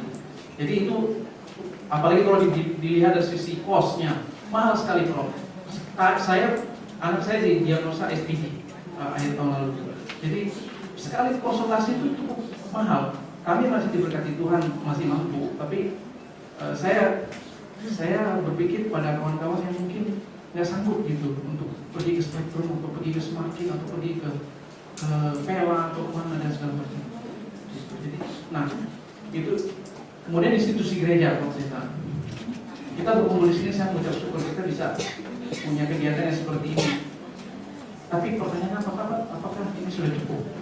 Apakah mungkin ada peran lain yang bisa diambil oleh institusi gereja untuk mengatasi masalah ini?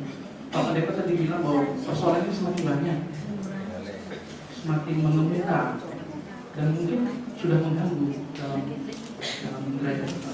Itu saja dari saya. Terima kasih. Terima kasih. Nama saya Una. Saya kepada Ibu Ida. Pertanyaan saya, di dalam sekolah ada murid yang dikatakan autis tapi tidak parah-parah sekali. Tapi setiap dia untuk melakukan pelajaran itu hanya paling bentar itu antara 2 sampai 3 menit itu langsung stop. Sementara orang yang lain jadi terganggu. Nah, bagaimana untuk mengatasi agar pelajarannya selain kita berikan juga PR di rumah bisa menyesuaikan dengan teman-temannya. Terus yang kedua, ada murid di gereja kira-kira umur 14, dia mengalami gangguan bicara. Sementara dia sebentar meluk saya, tapi kalau saya mau mengajak bicara, saya tidak tahu apa yang mau dia sampaikan gitu. Jadi tentu cuma saya pakai semampunya saya pakai tangan aja begitu. Tapi kalau saya nggak tahu kadang-kadang ngerti apa enggak dia, tapi kalau dia bicara kadang-kadang daripada sakit hati, iya saya bilang gitu. Padahal saya kadang-kadang. Oke, kita sepakat memberikan waktu 15 menit. Dalam waktu 15 menit ini kita akan memberikan pertanyaan-pertanyaan.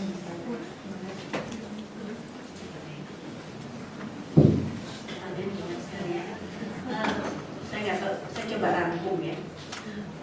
Kalau memang kita ingin membahas secara khusus seperti apa yang dikatakan Bu Sony tadi ya, MDDI itu mungkin bisa mengundang khusus kali ya, sehingga segmennya juga khusus. Jadi menginitiate gitu ya, misalnya El Syafan mengundang, terus kemudian memanggil siapa yang berminat di bidang itu gitu ya.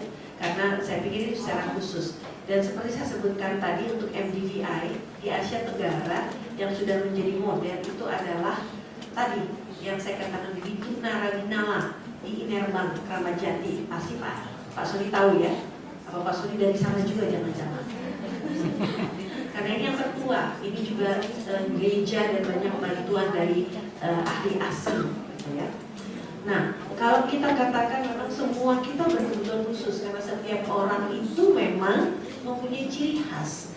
Tapi ada banyak hal yang kita bisa melakukannya secara bersama dalam kelompok. Tapi ketika kita mulai melihat yang disebut kebutuhan khusus, itu ada kekhususan yang perlu dipenuhi. Jadi kalau kita bisa menikmati suatu fasilitas umum dan pendidikan tanpa harus dapat perlakuan khusus spesifik yang mestinya tiap guru punya tidak boleh lebih dari 20 sampai 25, jadi bisa mengakomodasi kebutuhan khusus setiap anaknya gitu ya. Tapi secara umum memang pengajaran guru itu bersifat klasikal atau kelompok. Sehingga kalau anak-anak ini yang kita katakan berkebutuhan khusus tadi mungkin yang dipakai definisinya 2 tadi Pak ya, ada penyimpangan dari segi fisik, sensori, indriawi, perilaku, dan kemudian hal-hal yang sangat berbeda dengan pertumbuhan anak lainnya, satu. Dan kedua, memerlukan modifikasi pengajaran. Jadi kalau salah satu nggak ada, ya bukan berkebutuhan khusus, gitu loh Pak. Ya, jadi bisa saja kita seperti mahasiswa saya di Fakultas Psikologi itu sekarang sudah semester 6, totally blind, dan dia tidak pernah belajar braille secara khusus karena dia datang dari desa yang sangat kecil di daerah Padang, di Agam. Dia merantau sendiri di Agam, sampai sekarang pun orang tuanya dan kakak dan adiknya masih petani, dari situ dia bisa berprestasi dan dia jalur undangan masuk UI psikologi. Walaupun orang psikologi bilang ini kebobolan, gitu ya, karena dia matanya bagus, di foto nggak kelihatan, gitu. Jadi memang kebobolan. Oleh karena itu sekarang ini kembali seperti pertanyaannya Pak Peter ya, negara dan sebagainya perannya apa? Sekarang saya sendiri terlibat dari mulai pendampingan sekolah-sekolah khusus, kemudian pendampingan sekolah-sekolah inklusi, kemudian sekarang merembet sama PAUD inklusif dan perguruan tinggi inklusif. Jadi seluruh tataran pendidikan itu dari PAUD sampai perguruan tinggi sekarang toward inclusion, menuju inklusi. Memang kita nggak pernah akan mulai kalau kita katakan kita tidak pernah siap, betul atau tidak? Mana sih kita pernah siap itu? Tapi paling tidak sekecil apapun gerakan kita, seperti apa yang kita lakukan hari ini, itu cikal bakal. Kalau kita mau, kita semua di sini bisa bergerak untuk meluaskan tadinya lahan yang kecil yang baru digarap kecil. Jadi saya sih pingin ya teman-teman semua di sini, Bapak Ibu sekalian, jangan selalu berpikir negatif. Apa sih yang dilakukan negara nggak bisa apa-apa? Balik dulu, improvement start dengan huruf apa? Improvement. Start with I. Don't ask people to do something for you. Please do. Start with yourself. I. Ya. Do something. Start from you. Jangan minta orang lain melakukan untuk anak kita, untuk kita. Lakukan itu. Kuncinya di sini gerbangnya orang tua. Jadi saya pikir seperti apa yang dikatakan oleh Ibu siapa tadi, Ibu yang ini ya, Ibu Ica ya, Ibu Ica Utahaya. Anak ya itu sama sekali ya yang kita harus di sini pengetahuannya harus sama, keluar juga kita harus katakan. Kalau ada orang tua anak berkebutuhan khusus, kita bilang ini adalah bagian rencana Tuhan bagi hidup kita, di mana kita diberi kepercayaan Tuhan untuk merawatnya. Jangan pernah berpikir dikutukan, karena kalau tidak, ibu tidak pernah optimal memajukan anak ini.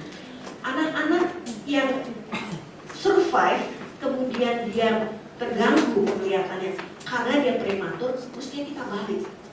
Kita katakan pada semua orang, saya bersyukur anak hidup. Betul atau tidak? Ada banyak anak yang prematur itu tidak bertahan hidup. Tapi kalau dia hidup, itu luar biasa pekerjaan Tuhan mandiri dia. Tapi memang kalau anak-anak yang prematur 6 bulan, 7 bulan itu, maka itu adalah rajutan terakhir dari Tuhan dalam hidup makhluk yang kecil itu. Jadi orang sibuk dengan paru-parunya, dengan jantungnya, dengan pencernaannya ya supaya dia semua hidup. Tapi terakhir itu kan dia kebanyakan tidur dan sebagainya. Mata adalah rajutan terakhir. Jadi mayoritas yang sekarang kita lihat anak-anak itu buta kebanyakan karena dia punya sejarah prematur ya. Oke, jadi saya pikir kitalah orang-orang yang akan melihat bahwa jalan pintas, bohong, integritas kita dipertanyakan karena beda apa yang dikatakan dengan apa yang diomongkan dengan yang dilakukan. Itu yang kita harus jaga. Kalau setiap orang menjaganya dan menularkannya pada orang lain, termasuk guru, itu makin lama orang nanti akan malu untuk melakukan hal-hal pintas. Tapi kalau contohnya selalu ada, diikuti oleh anak-anak, diteruskan kepada generasi ke generasi, kita yang memelihara, sama dengan seperti tawuran ya. Jadi itu yang kita katakan kembali pendidikan inklusif ya. Pendidikan inklusif itu artinya memang mengikut sertakan anak di dalam pendidikan formal, normal, regular. Karena dia punya hak sama dengan anak-anak lain untuk memperoleh pendidikan. Memang dulu kita terbalik dengan seperti Malaysia dan India. Mereka itu dulu nggak punya pendidikan khusus seperti SLB. Jadi semua orang diceburin aja ke sekolah yang biasa. Karena gak ada pilihan lain di desa-desa dan sebagainya. Belakangan bikin SLB itu lebih susah. Karena harus ada guru khusus, cara khusus, peralatan khusus, penunjang khusus, ribet gitu loh ya. Tapi kita dibalik, memang kita tumbuh dengan pendidikan khusus dulu, kemudian sekarang baru pendidikan inklusif. Pendidikan inklusif dulu tuh ada terpadu mainstream, anak-anak berkebutuhan khusus yang orang tuanya memang ingin berjuang untuk anak yang menjeburkan anaknya dengan menyiapkan anak sejak kecil. Kunci salah satu adalah intervensi dini. Sedini mungkin kita tahu masalah anak kita, secepat mungkin kita coba hope dengan masalahnya, dikasih intervensi, kasih terapi, kasih pendidikan yang sama dengan anak lain supaya dia biar buta tetap bisa naik sepeda, nggak hanya 4 roda tetapi 2 roda gitu ya. Jadi kalau kita ingin anak kita sama dengan yang lain dan anak kita mampu, kenapa nggak dorong aja gitu. Nah kita yang harus fight, jadi advokat kepada sekolah-sekolah dan lembaga yang tidak bisa terima. Kita berjuang sampai anak ini bisa diterima, tapi kita buktikan anak kita mampu mengikutinya. Ya kita harus mulai dari di rumah. Dia kita samakan, biar buta dia juga bisa masak, bisa memenuhi kebutuhan dia pribadi. Sehingga kalau dia sekolah mesti dia bisa belajar dengan yang lain ya. Jadi kalau untuk GSM kembali sistem itu, anak itu ya segitiga kaskade tadi ya. Sedapat mungkin dia paling bawah, dia bercampur dengan anak lain. Kita usahakan dia bergabung, tapi kalau dia memerlukan pemahaman, kita dampingi. Tadi saya juga bicara dengan Pak dari GSM ya. Tadi apa lagi? Pak Taruyan juga nanya secara jelas konkret. Saya guru sekolah minggu nih, saya bingung nih cuma sendiri, anak berkumpul sana berapa? Jadi gimana dong caranya? Saya bilang kalau kita cuma sendiri, dekatkan anak-anak itu di dekat kita, berikan instruksi ke situ dan secara khusus ke sini. Terus kalau bisa orang tua anak ini atau orang tua yang punya hati minta bantu sebagai asisten guru mendampingi anak-anak itu kumpulin di satu tempat, memberikan aktivitas yang sedikit lebih spesifik. Tapi nggak usah CPD pakai dipisah-pisah sana kemari, apa-apa. Tapi ketika kita memang khotbahnya bukan kita yang kerja, kita duduklah dengan mereka. Kita coba cermahkan apa yang sedang dia dengar kepada cara yang mereka bisa mengerti. Kalau berkebutuhannya beda-beda, tentunya ya kita pintar-pintarlah mengatur waktu, mengatur setting tempat, mengatur cara berkomunikasi untuk mereka tahu. Bahkan saya bilang sama Pak Taruyan, kalau sempat mereka sudah datang lebih dulu atau tinggal lebih lama, sehingga kita berbeban apa yang tidak tersampaikan pada waktu yang lain-lain yang mendengar, dia mendapatkan itu sebelum atau sesudahnya. Jadi kita kasih waktu khusus buat dia, karena memang dia punya cara yang berbeda dengan cara menyerang orang lain. Tapi paling tidak buat dia berada, anak-anak itu ya, berada bersama orang-orang lain itu suatu kebahagiaan, suatu bukti buat kita bagaimana Tuhan tidak membeda-bedakan antara norma dan berkebutuhan khusus, betul atau tidak? Tapi kok belum apa-apa kita pisah-pisah. Maaf kata ya, misalnya ada teman-teman yang bisa mencapai tempat yang dekat sama Tuhan dengan uang banyak, ya misalnya tadi terapi, ada yang enggak, kan nggak fair. Jadi mereka yang tidak punya uang untuk mendapatkan fasilitas itu perlu, sekarang kalau sekolah kan semua free ya untuk 9 tahun. Walaupun nanti itu ada tambahan-tambahan biaya. Tapi bapak ibunya sekarang bisa melalui saudara-saudaranya buka internet. Coba kontak, banyak kelompok-kelompok yang disebutkan parental support. Ada kelompok orang tua dengan anak buta, ada kelompok orang tua dengan anak autis, ada kelompok orang tua yang anaknya kesulitan belajar. Mereka ini biasanya mau membantu, yang punya kelebihan akan membantu yang lemah.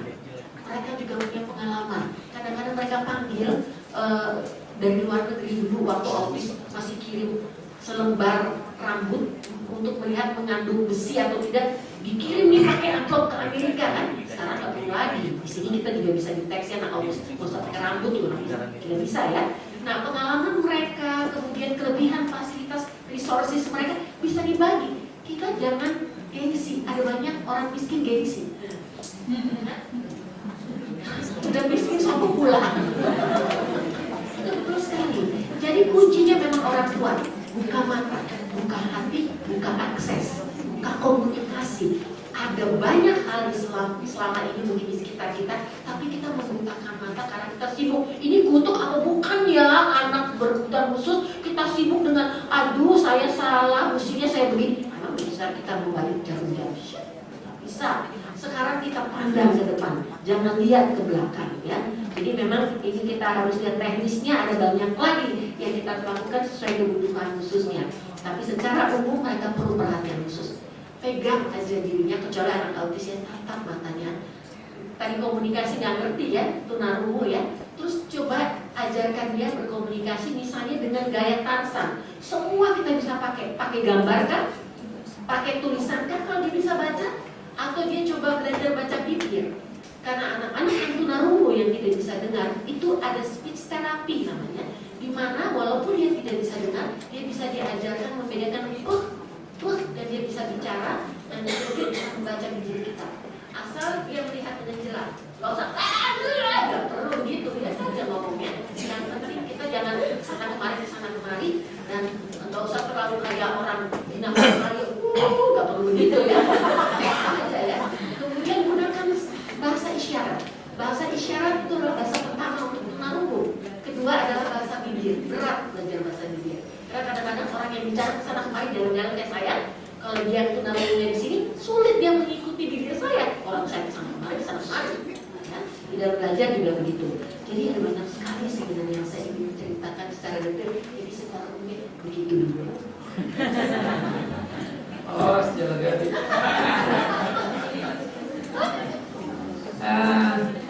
Pertanyaan Pak Sony sangat menantang ya.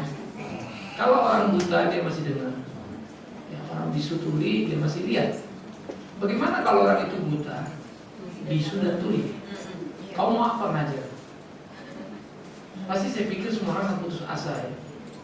Tentu saya selalu melihat Alkitab itu mengagumkan. Pernahkah ada orang bisu, buta, tuli tapi bisa ketemu? Pernahkah ada orang buta, bisu, tuli tapi bisa komunikasi dan sama-sama menyadari apa yang terjadi dalam bentuk yang berbeda? Adalah kisah bagaimana Petrus sedang ada di Yope, Cornelius sedang ada di tempatnya. Lalu Roh Kudus bicara kepada Cornelius untuk memanggil Petrus. Lalu saya bicara bersama pada Petrus supaya Petrus pergi ke rumah Cornelius. Karena Cornelius orang Roma, belum ada orang Yahudi masuk ke rumah Roma kepala pasukan pula lagi. Tuhan itu Roh Kudus bicara pada dua orang ini sehingga akhirnya Petrus pergi bukan karena sekedar undangan Cornelius, karena Roh Kudus sudah ngomong. Dan Cornelius mengundang bukan karena keinginan, karena Roh Kudus ngomong. Maka jadilah pertemuan mereka dan kemudian Cornelius dan isi keluarganya dibaptiskan. Dan itu dikatakan Alkitab, maka tahulah akhirnya bahwa ternyata keselamatan bukan hanya untuk orang Yahudi. Saudara, ketika kita mengajar anak buta, tuli, bisu, berbicaralah seperti kamu berbicara biasa. Pak, dia nggak dengar. Bukan nggak peduli, dia nggak dengar. Tapi katakan apa yang ingin kau katakan, ucapkan apa yang perlu kau ucapkan. Iya, saya selalu percaya cinta kasih dan kesungguhanmu itu yang Tuhan akan tolong membuat dia memahami apa yang kau katakan dengan cara yang ada di dia. Bisa mengerti. Lazarus, siapa yang khotbah sama dia? Berebut makan sama anjing. Kalau diceritakan Tuhan, mungkin dia bilang, kalau Tuhan ada kenapa saya ngemis? Kalau Tuhan ada kenapa saya makan berebut anjing? Dia akan protes. Tapi Tuhan mencintai dia. Cara Tuhan mencintai memang tidak mudah untuk diukur. Tapi perintah Tuhan untuk melayani tidak mungkin tidak bisa dilaksanakan. Kalaupun orang melek, lalu tidak tuli, lalu tidak bisu, emang kamu pikir kamu bisa cerita surga sama dia dan dia percaya? Nanti dulu 1000 mulutmu berbusa pun kalau bukan karena Roh Kudus, tetap aja dia akan percaya. Sebaliknya kalau dia buta, tuli, bisu, apa kau pikir dia tidak akan pernah bisa mengerti? Awas, Roh Kudus yang sama yang bicara pada orang yang melek, yang mendengar dan yang bisu itu akan bicara pada orang yang sama, yang buta, bisu, tuli. Ya, nah oleh karena itu saya pikir Pak Sony juga pasti punya pengalaman bagaimana mendidik anak itu. Karena itu keyakinan guru, imanmu itu menjadi teguh dan tentu. Maka waktu Tuhan mengatakan janji itu, ini yang menarik kalau belajar Alkitab konsisten. Dikatakan oleh rasul-rasul itu ketika khotbah Pentakosta. Di dalam khotbah di hari Pentakosta dia bilang, bagimulah janji dan bagi anak-anaknya. Anak umur 8 hari disunat zaman Abraham kan ya? Tahu apa? Baru 8 hari loh. Kasih karunia beyond, mendahului seluruh pengetahuan kita. Sama 8 hari, biar kata dia ngeliat, emang lihat apa? Emang dia dengar apa? Sama aja kan ngerti apa-apa kan? Tapi dia terikat pada perjanjian. Karena itu sebetulnya jadi masalah dalam pada guru. Adakah guru yang mencintai anak yang tidak berdaya? Dia nggak bisa melihat, nggak bisa dengar, nggak bisa ngomong. Karena maaf ya, godaan ini sangat besar. Kenapa? Karena terlalu banyak orang sombong di golongan ini. Anggap kalau dia saya ngomong pada dia dengar, saya nggak ada apa dong. Nggak dia tahu saya pintar kan gitu kan? Semua orang senang ngomong depan orang banyak. Semua orang senang ngomong depan orang pintar. Semua orang senang ngomong depan orang kaya. Siapa yang mau ngomong depan orang miskin? Ya, saya pikir ini yang harus kita lakukan. Saya bersyukur pada Tuhan. Tiap saya ke Kalimantan, saya akan bertemu dengan orang desa. Saya punya kelompok PA itu goblok-goblok semua. Ya, saya punya friend, kalau saya jalan sepanjang Tamrin sampai Sudirman, gedung ini yang punya siapa saya tahu, karena teman saya. Ya, saya biasa kalau mau parkir pun, mau ke tempat lu, Pak parkir yang VIP aja, saya bisa parkir di depan. Walaupun waktu parkir mobil saya paling jelek, karena itu parkir VIP yang mestinya mobil keren-keren. Ya. Tetapi apa hebatnya? Kalau saya ngomong sama orang kaya, emang kurang hebat kalau saya ngomong sama orang kaya. Aneh walaupun itu sebab saya memang paling amat sangat jengkel kalau ketemu orang sudah miskin, sombong pula lagi, nggak tahu diri lagi, aduh, kebunuh pula. Ya, nah jadi Pak Sony dan juga tadi Rani ya, problem mengajar anak seperti ini berkebutuhan khusus. Kita harus juga punya kebutuhan khusus, yaitu sadar berkat Allah yang besar itu. Ini anak nggak bisa ini, ternyata memang kita yang nggak bisa. Please, ajar anak itu. Ya. Khotbahku yang sama, ada orang bilang, saya nggak ngerti Pak. Padahal kalau pikir-pikir cukup pintar coba. Satu lagi, aduh saya sangat diberkati Pak. Saya nggak ngerti bener gini. Padahal ini kurang pintar. Jadi sebetulnya khotbahnya orang ngerti kenapa ya? Kemampuan menjelaskan? Bisa ya, bisa tidak, bisa banget. Karena Tuhan bisa membuat satu orang yang sebetulnya artinya sangat rendah menangkap satu poin yang paling penting dari sejajaran kalimat. Itu yang dipegang dan membuat dia bertumbuh dan bertumbuh. Jadi awasnya, orang gila, ini pengalaman di satu gereja dengan seorang pendeta saya, dia lainnya orang gila. Dia ngomong, nah orang malas, dia ngomong apa juga nggak nyambung ya. Namanya orang gila dan gilanya parah. Ngomong, kasih kertas kadang, Tuhan mengasihiku, Tuhan menolongku, seperti juga mengasihi kita semua. Dia pegang. Ada waktu ternyata orang waras, orang sakit jiwa itu kalau lagi turun, ada kadang-kadang normalnya muncul sesaat, duduk lagi begitu ya. Dan akhirnya kalau dia ngoceh, kadang-kadang dia mulai ngoceh, Tuhan mengasihiku, habis itu lalu lagi gitu ya. Sampai kemudian satu waktu dia bisa melihat bagaimana Tuhan bekerja. Ya, dan orang itu kemudian meninggal dan dia tahu bila Tuhan yang indah dalam hati, karena dia merasakan. Lalu kita bilang, bagaimana mau mengukur? Maafkan saya, tidak semua kalian dan kita ini punya privilege bisa melihat orang ke surga. Maaf ya, itu anugerah Tuhan pada kita. Ya, waktu adikku meninggal, aku kebingungan karena dia habis berkelahi, ditusuk, lalu dibawa rumah sakit, dia meninggal ternyata. Saya nggak tahu persis. Tapi waktu mamaku meninggal, aku berdoa dan aku terlalu yakin dia pergi ke surga. Aku akan pulang ke surga. Dia ngomong, dan saya doa Tuhan kalau ambil mama ambil 5 menit cukup. Mama saya meninggal. Wih, batin saya bersuara luar biasa. Saya berterima kasih sama Tuhan yang baik. Saya dihadapkan pada dua pilihan. Adikku aku merasa salah karena waktu yang ada saya kurang pakai baik. Saya rasa itu. Walaupun saya sudah kerja sebetulnya kerjakan, tapi saya tetap menaruh tanggung jawab itu. Karena itu saya nggak mau main-main pelayan. Sebaliknya mama aku menjadi upah yang bisa kulihat. Karena itu saudaraku, layani orang itu karena mereka gambar dan rupa Allah yang indah. Jangan pernah remehkan mereka. Ya, buta tuli bisu, asal jangan kau orang ini. Gurunya masuk bapak apa? Kau gurunya buka mulutmu ngomong. Pak dia nggak dengar. Kau bisu nggak ngomong kau. Dia nggak dengar. Tuhan bikin dia dengar. Kalimat saya ada dengar, lakukan. Bagaimana kau mengekspresikan cintamu tanpa kata-kata? Lihatkan. Oleh karena itu kalau ngajar sama anak seperti ini, sebagian bikin buta tuli apa? Yang buta tuli bisu Anda akan sering dengan dia, lalu sampai cerita elus kepalanya, just it. Itu bahasa yang bisa dirasakan. Ya, elusan-elusan itu, pelukan itu. Ya, dulu saya kalau ngajar anak sekolah minggu ini nakal, ini agak diam. Jadi saya cerita sampai saya gendong anak yang ini, yang nakal ini, nangis-nangis. Saya tepuk-tepuk, wah Tuhan mengasihi kalian. Padahal saya sambil gendong-gendong dia diam. Saya letakin ini nangis, taruhlah di sini. Saya keringat dingin ngajar balita. Anak-anak yang nangis, karena kelas saya tidak boleh membantu masuk. Itu dulu saya bajingan dulu, yang kemudian bertobat jadi guru sekolah minggu. Kalau anak kecil dulu dekat, kalau orang Batak bilang budol tok kalau anak-anak kalian, tok cengeng kau gitu ya. Karena saya pun kecil digituin sih, cengeng tok. Jadi saya anak kecil bencinya saya mati kesel gitu ya, nggak mau yang cengeng-cengeng. Saya begitu masuk sekolah minggu saya keringat dingin, tapi saya bersyukur pada Tuhan. Ya, bagaimana mengajar anak itu dalam keterbatasan mereka. Jadi Rani perhatikan. Nah kalau kemudian tidak sampai dia buta, tuli, bisu begitu ya, karena ada autis ada apa, sebaiknya kalau nyanyi gabung sama-sama, nyanyi. Lalu kalau mau cerita, karena memang kadang-kadang ada anak-anak yang perlu ekstra kan, ya kalian pisah. Karena yang sebelah sini mungkin perlu lebih banyak alat peraga, gerak kita mesti ekstra ngobrol sama mereka, dan mereka nggak boleh terlalu kelompok besar, mesti kelompok kecil kan gitu kan. Nah itu mesti dipenuhi. Waduh Pak, kalau gitu gurunya susah dong. Memang mesti Pak. Kalau saya sendiri gimana? Ya, masa aku bilang pisah? Memang badan lu dibelah dua kan nggak mungkin. Dengan terpaksa kamu lakukan dengan keterbatasan tadi. Ya. Nah ini yang mesti jadi diperhatikan. Ideal tidak begitu. Kalau nyanyi dia sama.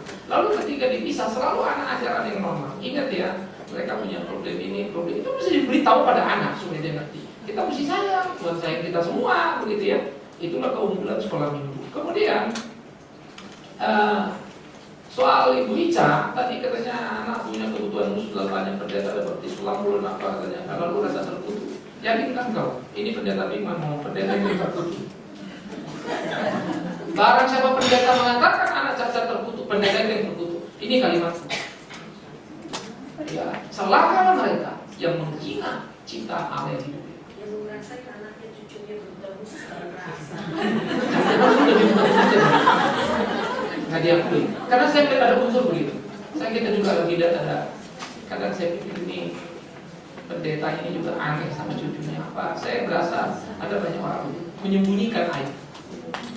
Ya, seakan-akan pendeta itu mesti semua mulus semua. Itu kejahatan. Ya. Nah jadi Ibu Ica, anak itu tanggung jawab. Bukan kutukan. Yang terkutuk ada, sorry ya saya pakai kalimat. Yang terkutuk adalah ibu kalau nggak merawat dia. Cukup clear ya. Bukan anak itu terkutuk. Kalian yang sehat ini nggak mengurus yang terkutuk. Amin. Jadi jangan terkutuk ya. Karena dia berusaha baik-baik ya. Bersyukur untuk cinta Tuhan.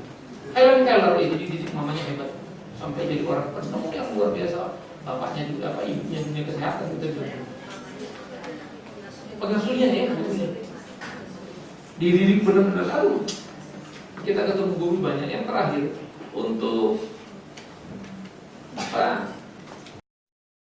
Ya, bagaimana tanggung jawab institusi gereja pada realita persoalan yang ada? Ya, gereja amat sangat bertanggung jawab. Tapi memang maafkan saya, gereja selalu ketinggalan kereta. Gereja benci, gereja pengecut, pendeta payah. Hanya khotbah pada orang sehat, lari dari persoalan homoseksual, tidak mampu menjawab hubungan lesbi. Padahal kita mesti berdiskusi, lalu anggap ini dosa, ya anggap ini aib. Oke, memang itu dosa, tapi bagaimana menolong mereka? Kan itu problem kita. Tapi kalau bertanya bagaimana gereja kita ya seperti di sini, saya nggak bisa info gereja lain.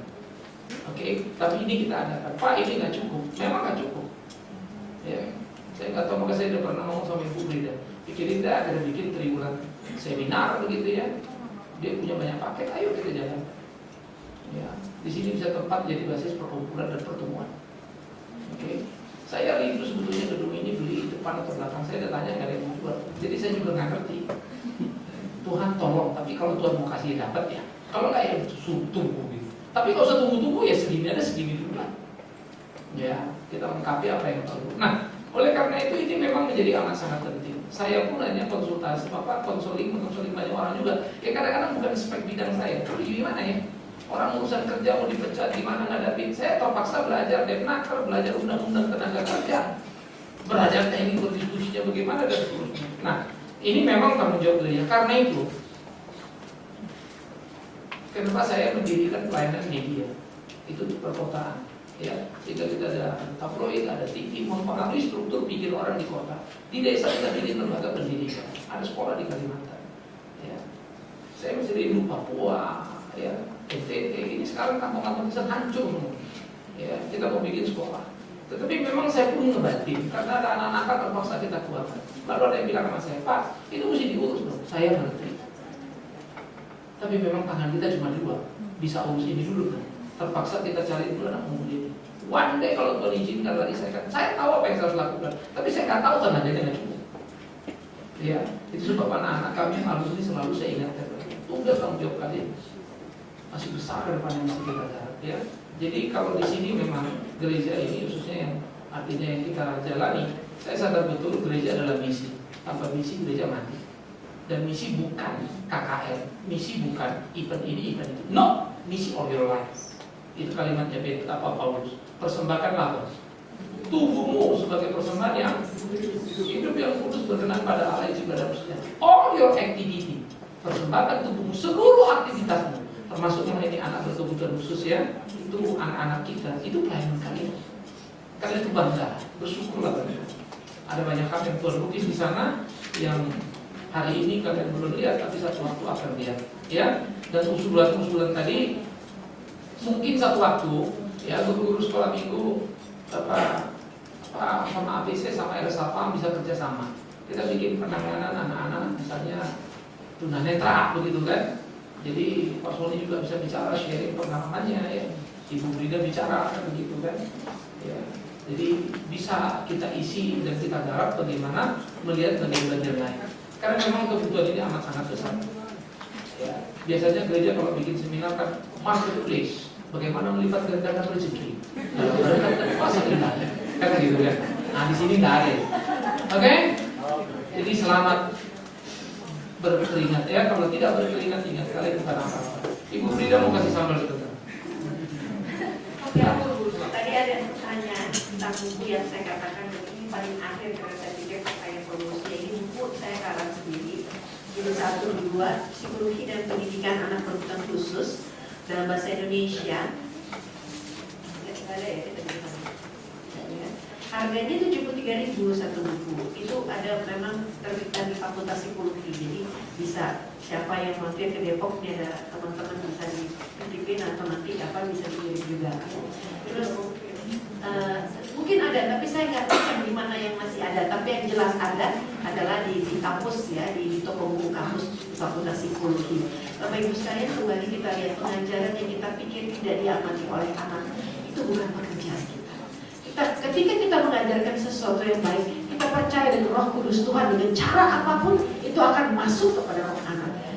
Kita mengajar anak balita kan seperti misalnya 3 bulan, 6 bulan, 8 bulan kita bawa ke gereja, dia tahu apa gitu ya. Tapi anak dalam kandungan pun itu sudah kita tambahi dengan apa yang kita katakan dari mulut kita, yang apa yang kita kerjakan setiap hari itu dia dirajut sudah oleh Tuhan melalui semua sinapsi dalam otak. Jadi dia lahir sudah punya peta tentang pemahaman spiritual dan rohani dan sebagainya sudah ada. Bayi pun begitu, semua masuk menjadi satu masukan stimulus yang kelihatannya pasif, tetapi seperti saya katakan otak itu merekam dari otak. Otak itu merekam semua yang masuk dari telinga, dari denyut nadi kalau dia di perut, dan ketika dia bisa melihat, ketika dia bisa mendengar, itu semua diserap dan menjadi bahan yang akan bunyi, tadinya nggak bunyi. Kalau mulai dia bisa berkomunikasi, menanyakan, mendalami. Jadi kita udah punya modal. Kalau anak-anak ini sudah dari kecil, dia pun nggak ngerti dibawa ke sekolah minggu ke gereja. Jadi jangan khawatir, yang menemukan itu Tuhan, bukan urusan kita. Kita hanya menebar benih kok. Ya, menebar benih yang benar, jatuhnya di mana itu